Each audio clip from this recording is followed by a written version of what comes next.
Yeah, that's right. And that's one thing that you did mention a lot in our, when we discussed earlier, was just holding people accountable, and I feel like that's just very important, because that's how you just get things done.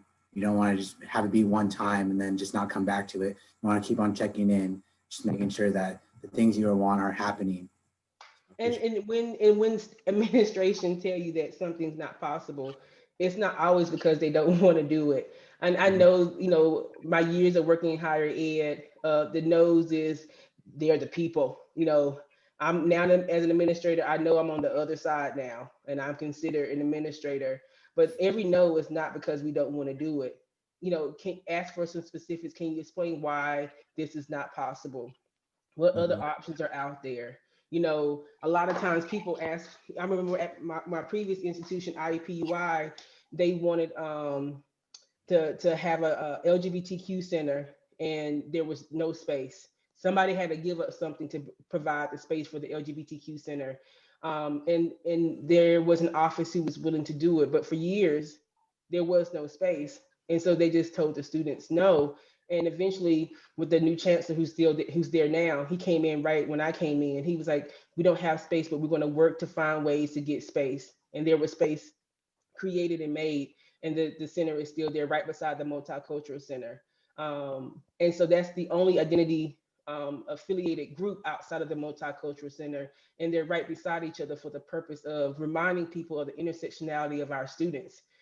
There doesn't have to be an identity-based group for every group, especially as student populations cycle in and out. You literally can have a group that's thriving for 3 years, and then the next 4 years later have no students from that culture there. And when those things happen and that space is void, decisions start being made on what do we do with this space. Is there another group who needs that space? And those are things that you all may not be aware of, um, because this is not your wheelhouse quite yet. So Right. ask the questions, and it's not always the administration is against you all. In the essence, it's just that keep asking questions.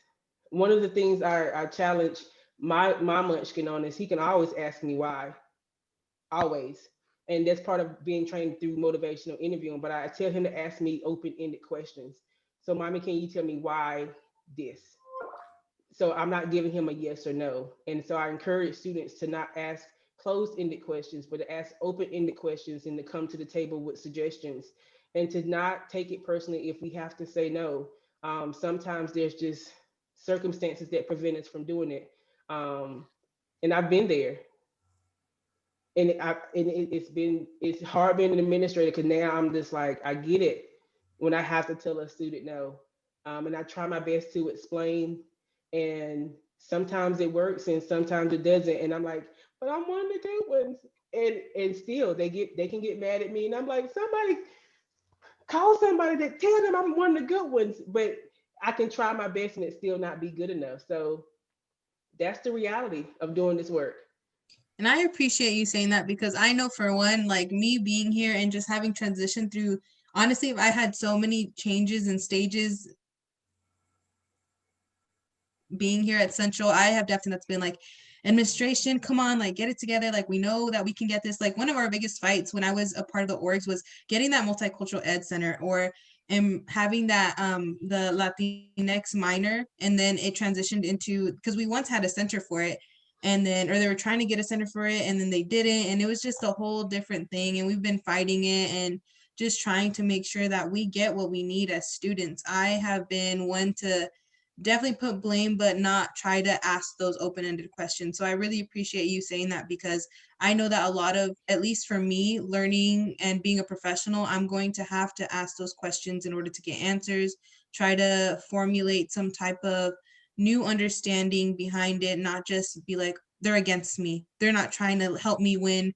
They're not here and helping me fight what I need to fight and overcome what I need to overcome.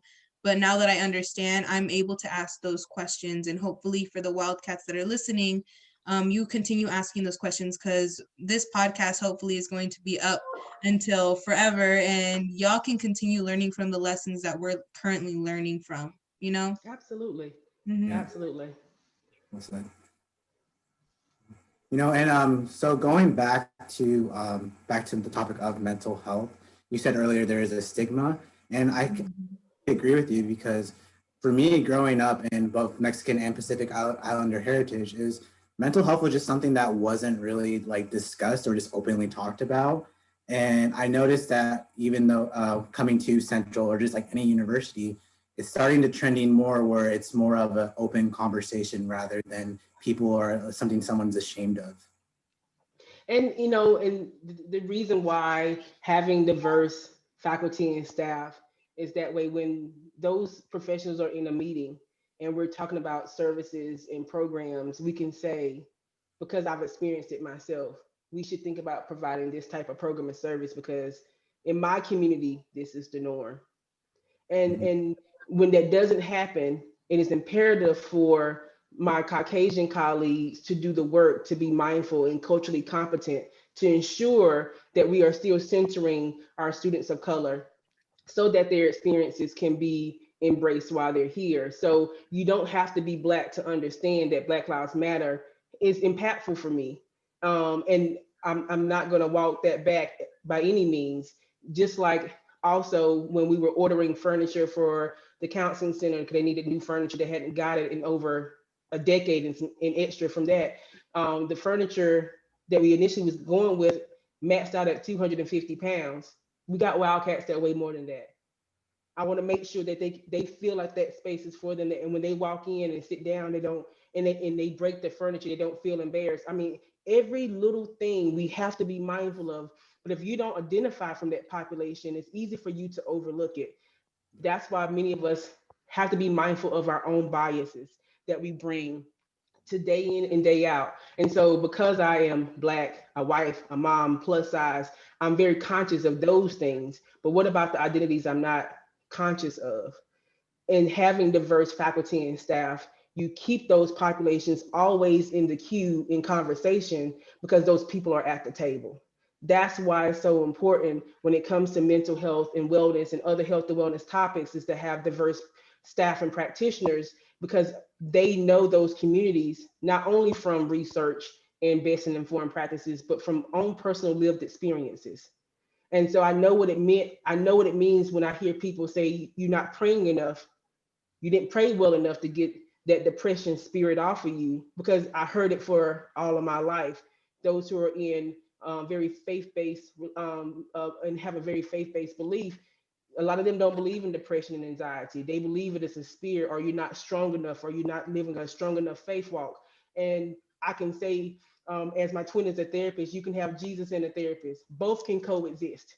And so starting to re-centralize that you're not crazy or different in a bad way when you need a therapist. And going to therapy when you're healthy is just as good when you're going to therapy when you're having a challenging time.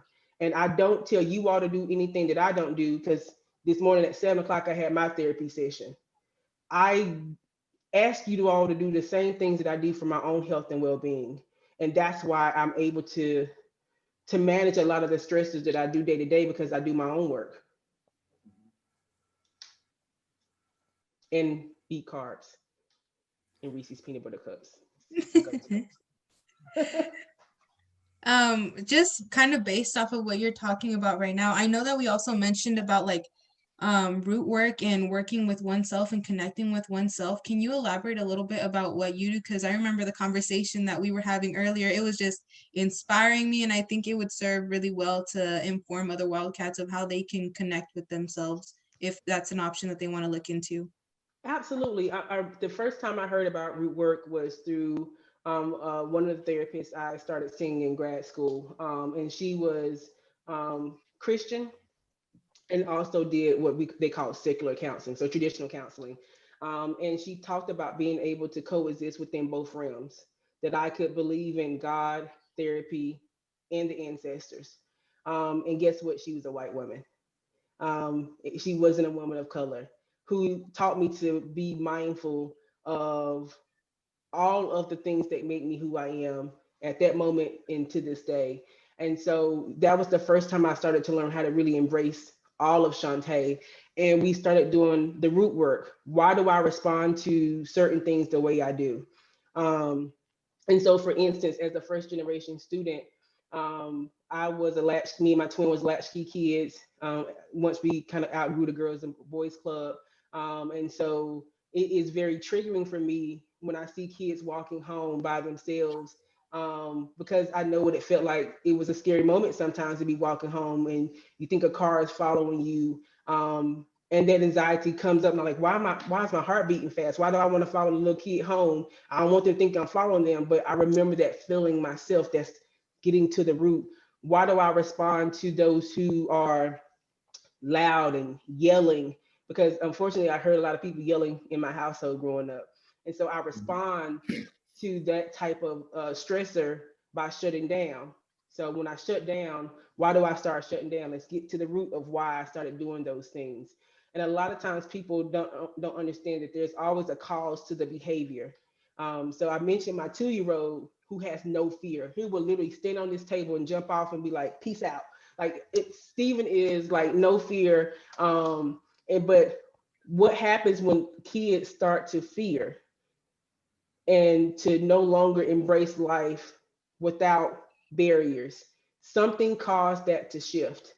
And that's usually an environmental factor or some trauma, and that's the root. But as we grow up in age, we forget about what caused us to do that and we just react to it. So if you ever been in a car accident, and like I was T-boned from this side, so sometimes if I see a car kind of swerving too close to me, I will naturally hurry up and try to move over if I can, or I freeze up because I remember that car coming straight at me. We have natural reactions to things. That's the fight or flight. And so me being able to be authentically me is getting to the root of what caused me to react to life the way I do, good, bad, and indifferent. And so finding ways to embrace my faith, my ancestors, being grateful because therapy has helped me process some of those traumas, and then using my tool belt to work it, to work it. I talked about grounding. I'm from the South, so we walked barefoot most of my life because we stayed out in the country. And so just going outside is something about feeling the grass between my toes, especially during the summer, early in the morning.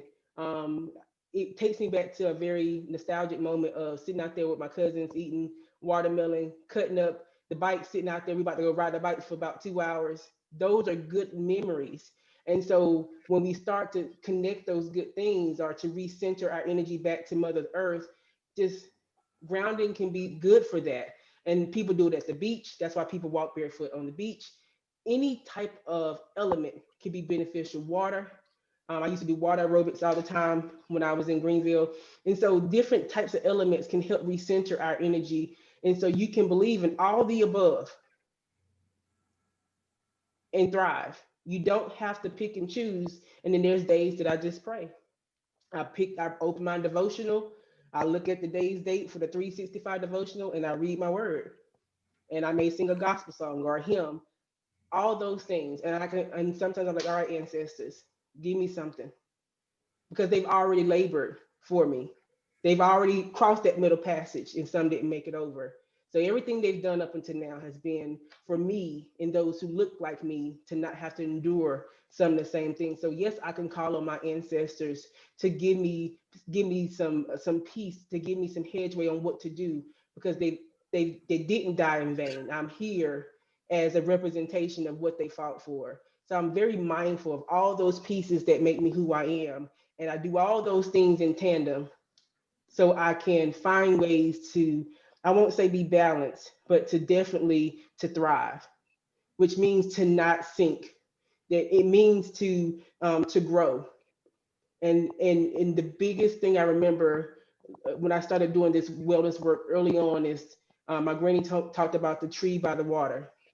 The roots ran really deep. It wasn't easily swayed. Even when the water ran up against it and didn't move. Be firmly planted. That's what I think about when I do this work. I can be firmly planted. And so when I engage with people, you get to feel and see all of me. But what you also get is the work that I do. You get to feel my prayers. You get to feel my ancestors. You get to see a better version of me because I'm in therapy, and not another version that I could be. And so I talk about all those things authentically and openly because I want people to be able to show up as the best version of who you are. Yeah. Yes, my father grew up as a football player, but addiction took over his life. I always tell people if he would have made it to the NFL like they said he would, y'all probably would have never met me. I would have been the bougiest football kid out there.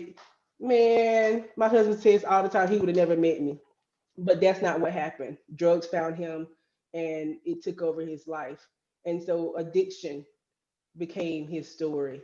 But that didn't stop me and my twin sister from thriving. Two 17-year-olds having a set of twins in high school did not stop us from becoming Dr. Watkins and Dr. Elbert.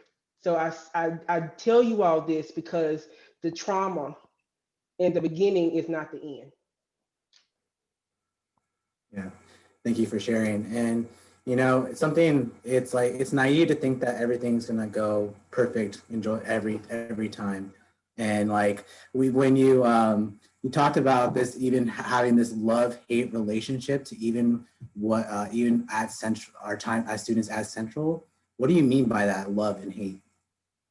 I mean, I can talk about it personally when the first time my son was bullied because he's the only Black boy at Mount Stewart. You know, he's never been the only. I Mhm. can love my job. I can love what we do, but also not like Kittitas County because there are kids who have not braced difference here. So I can love and hate this area all at the same time. You know, those are things that are my reality. And, you know, he never heard the N word till we moved here and having to sit my son down and describe to him and explain to him what the N word meant. And to finally, at the age of, he was 8 at that time, to explain what racism is. These are things I didn't talk to him about before we moved here. And so I'm very well aware that there are students who've experienced um, racism while here at Central. I've been followed around the grocery store here, Fred Meyer, and I went up to I was like, where's the manager? I worked at Target and I did hard lines, so I know what it is to walk around and watch the area to make sure people aren't stealing. I said, but I'm not stealing. And it's one thing to follow me one time around just to do your job. I said, but I done found this person behind me every time. Watch your tape. And I don't like being targeted. Yeah. But I can say that students may not have the social capital or the ability to say that out of fear, or they just don't have the words quite yet. And I'm very well aware that there are students who've experienced the same type of targeting downtown with police being pulled over prior to me getting here. And so you can love Central and everything Central has to give you, but hate some of the behaviors of the community members that make us feel like we don't belong here. Again, they both can coexist at the same time. And these are things that I openly talk about. I love what I do, but I do not ever want to see my son come home crying again Mhm. because somebody called him the N word or what happened on the bus. A kid punched him for no reason, you know, but because he responded, he got kicked off. I'm like, because he was bigger than the boy? Was it because he was Black? Like, I'm going to ask all of these questions. And that is that gut feeling that I have right now that still makes me mad because Mama Bear was what showed up, not Associate Dean Shawnté Elbert. But when I showed up to that bus depot, when I showed up to that school, I was his mama, not Associate Dean. And so I'm very well aware that in the community, you are a community member, not a student of Central, unless you identify yourself as is. And so those are the things I'm aware of for you all. But I also know that this is the first time that you all may, some people from the West Side may experience it for the first time ever, and they may not have the words or know how to respond to it. And I really appreciate you mentioning some of those stories just because, like, for me, I know that I come from a very small community where primarily most of us are Latinx. And when I came to Central, I knew I was different from the start. That's when I was like, oh, okay, this is a whole new experience. We're going to just roll with the punches. But I really appreciate that you mentioned that you just showed up as your authentic self. Like in that moment, you were Mama Bear, you were Associate Dean when you need to be, and you were showing up as yourself in that moment because that's who you needed to be. And that's something that I've definitely been learning along the way as I come to my journey's end here at Central. By spring, I'm going to be a whole different person. I'm going to be able to be authentically myself just because of conversations like this. I've been able to go ahead and experience the beauty that is Central and the people that arrive here. But I can also admit that I haven't had the best experiences here just because of who I am and like my cultural background, my ethnicity, just some of my life experiences have made it a little bit more difficult just because I look a certain way or just me being a woman. If that's what we're going to talk about too, it's hard. But at the same time, I can definitely say that I would not be the person I am just because if I had chosen to stay home and done like a community college, stayed in my comfort zone, I would have never made it as far as I have come. And I'm very grateful for Central, but at the same time, I can acknowledge that it's not always the best place to be, you know? So I really I do mean, my hair appreciate you for products that. are at the bottom row in the back Mhm, and Rite Aid on the, let me see, you walk in, 2 rows over, back row at the bottom. I get a section this big for mhm. ethnic hair. That's welcoming. I go to the makeup aisle and there's 3 skin tones to choose from. I mean, again, there's no barbers here for us. There's no hairstylists here. And so when you talk about welcoming us to a community, where? So those are the things that when they had the sessions for the community interviewing, they had African Americans, they had Latinx, LGBTQ listening sessions, and I was like, you got to have the services for us. You got to have things for us to do.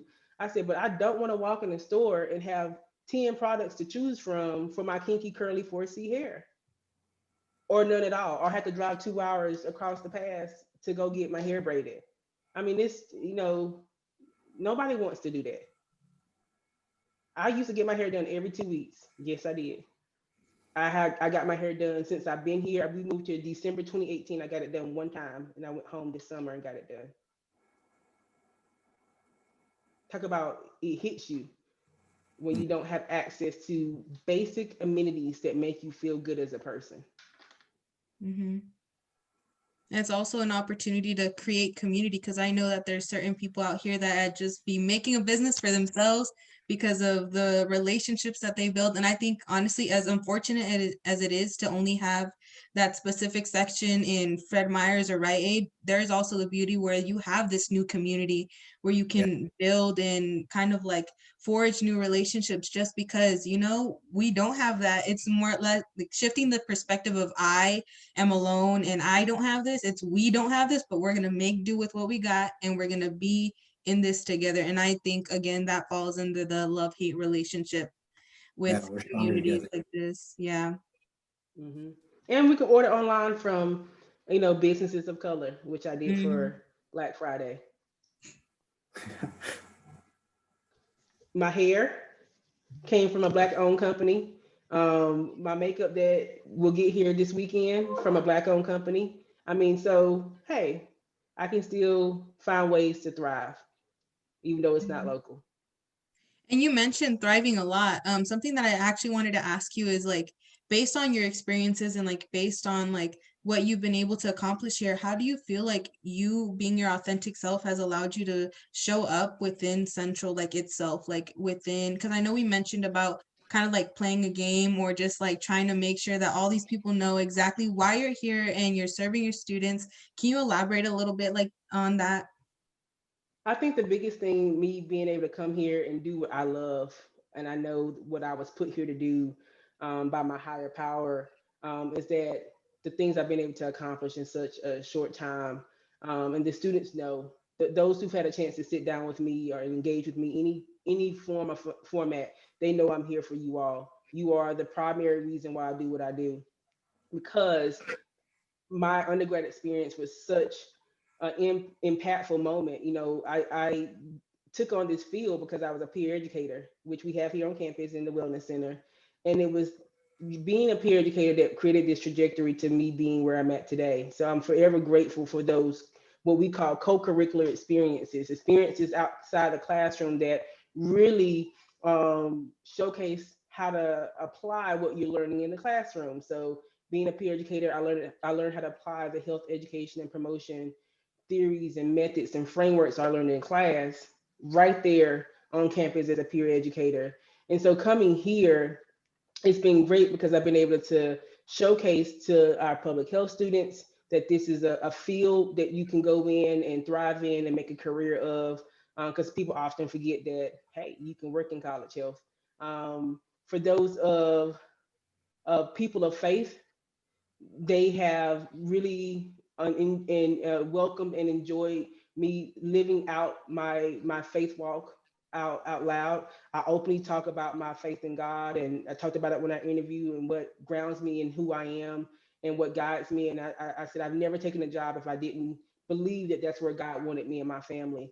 And I said that when I interviewed here, and when I got here, a lot of the people who came and saw my presentation said they hadn't seen that type of transparency. And I said, I don't take for granted that at 38, I'm a number 2 in student success, student affairs. And because of that, I won't take credit for it. I will give thanks for the being and the things that have allowed me to get here. And so that has been part of why I do what I do. And I speak openly about who I serve and how I engage in life. And lastly, the students of color and the employees of color have, as they call me, the students call me a unicorn, and some of the employees said, you know, you different, but you are a breath of fresh air. And so if anything, if I came through to breathe new life into this place and to recenter the fact that you can thrive even in the midst of chaos, because it's not perfect. And you can find ways to still enjoy life. If that is what I was brought here to do, and to remind people to find ways to, whatever fits your preference and your values, to find something and to do it daily, then I'm happy, because that's what I do. And I think that's the biggest thing that I've learned here, is that people didn't openly talk about things that made them vulnerable. They didn't self-disclose things that they felt would have made them feel weak or look weak. And I openly talk about all of those things because they are a part of what made me who I am. So if I don't talk about the bad and the trauma I experienced, I and just skip over that, it's like taking out the flour when you're trying to make a cake. It won't rise. And so all those things made me who I am and built the tough skin, and also grounded me to also know when to lay on my face and pray, and to call on my circle. And so coming here, doing that out loud and openly has been refreshing, not just for me, but for those I've come to work with, and that's the feedback I've gotten so far. And then on the health and wellness side, the students get to see what these offices have to offer, because I believe in my staff. I believe in what they are doing and trying to do. And they are doing it with not always having all the resources, but they are doing some amazing things. And that to me is what students should know about, and be proud of, and utilize the services at the same time. Yeah, and Shawnté, we'd like to thank you for just being your authentic self. Sorry, excuse me.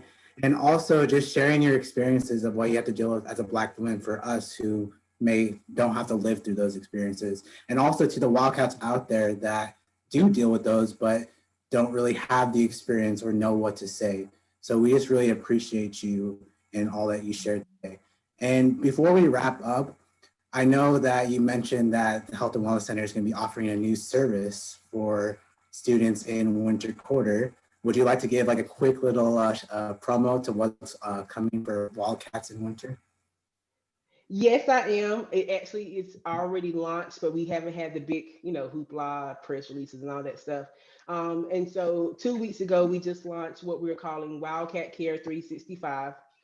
This will allow you all as students to get comprehensive access to care around mental health and then overall health care 365, whether you're here on campus or in the community. So all full-time and part-time students have access to Wildcat Care 365.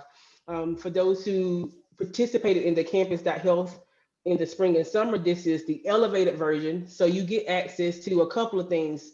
Urgent health care is part of this platform. The Talk Now, which is I need to talk to somebody, situation just popped up and I need a vent, or I need to get something off my chest and ask some questions. So you have the Talk Now, but you also have what they call scheduled counseling. So let's imagine you want to see a therapist of color and we don't have one in our counseling center, or you can't get an appointment when you want to. You can do scheduled counseling.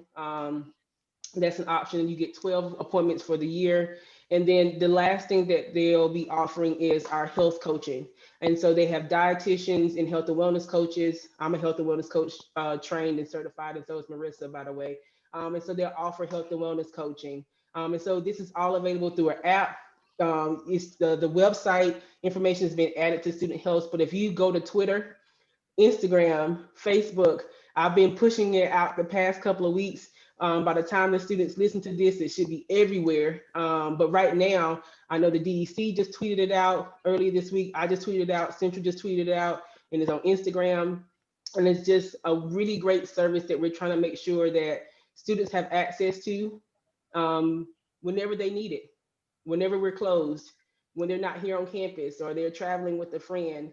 But the bonus of this is we've always wanted to provide some type of form of psychiatry for our students. And so through this model, counseling will have access to psychiatrists to refer our students. It won't be open like these other services for you to just log onto the app and pick and choose it.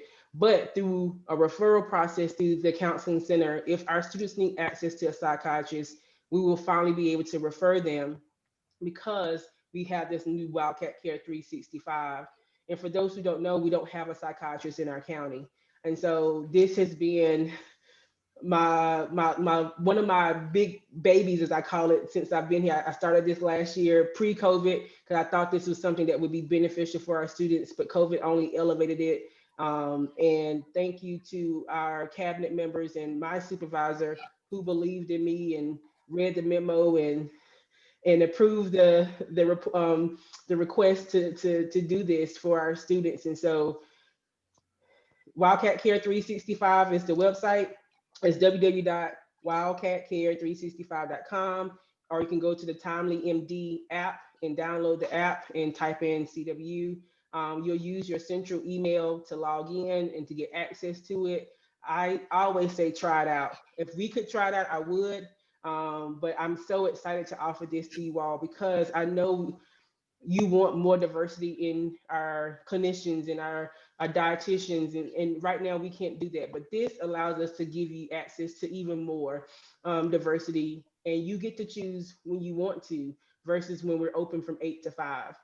And then the last part of this is that employees, faculty, staff have something called Success Now, where if we have a student that we really want to get resourced out and have a way to support them, the Success Now is a part of this that allows us as employees to support students. And so you can go to that same website and get information and reach out to some of their team members, and they will walk employees through the process on what resources are available. So for those of you all who are listening now, try it out. You're paying for it.